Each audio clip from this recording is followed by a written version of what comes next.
Have you ever given an interview answer and immediately thought, oh no, why did I say that? We've all been there. The good news, a bad answer doesn't have to tank the whole interview. Today I'll show you how to recover with confidence and resilience without looking flustered or fake. Welcome back to Interview Like a Pro. I'm Faye Ferguson, Leadership Communication Advisor and your interview coach.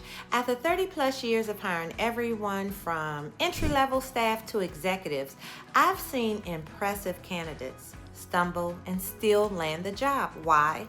Because they knew how to course correct like a pro. Here's the truth. Interviews aren't perfection contests, they're resilience tests. Employers want to know how you adapt and communicate under pressure. When you stumble and recover well, you're actually proving you can handle real-world challenges. So let's get practical. Here are 5 strategies that actually work. First, the pause and reset. If you catch yourself rambling, stop mid-sentence and say, let me refocus that. The key point is, then deliver your main point clearly. I once saw a candidate do this halfway through a messy answer. She paused, reset, and nailed it in one line. She got the job. Second, clarify the question. If you're not sure what they're really asking, don't guess. Say, I want to be sure I understand. Are you asking about conflict resolution or conflict prevention? That shows confidence and emotional intelligence. Third, add what you forgot. Sometimes you finish and realize you left out the best part. No problem. Just follow up with, I should also mention that change improved retention by 25%, which is why it was so impactful. Short, simple, strong. Fourth, use the callback. If you gave a weak answer earlier, circle back.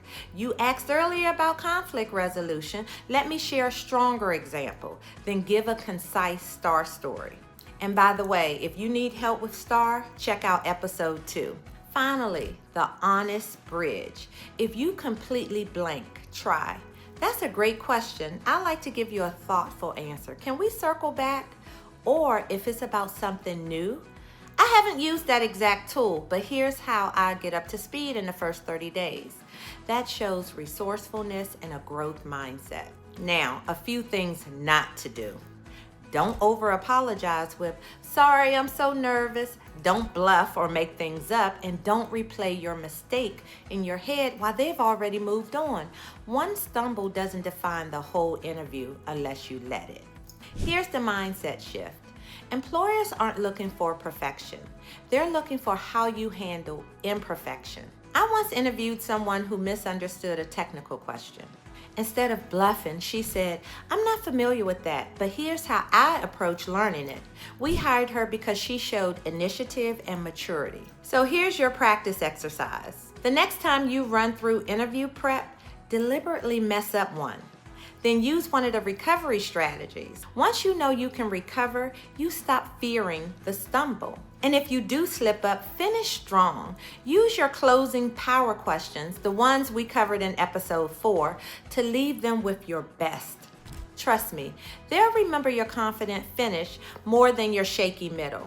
Look, everyone gives bad answers. The difference between getting hired and getting passed over isn't avoiding mistakes. It's knowing that one answer doesn't define your interview. Your recovery does. So tell me in the comments, what's your biggest interview fear? Let's normalize these moments and help each other out. And don't miss the next episode. We're diving into executive presence and body language. I'll show you how to look confident even when your nerves are doing backflips inside. So remember, it's not about being perfect. It's about being resilient, prepared, and confident. So walk in confident and walk out hired.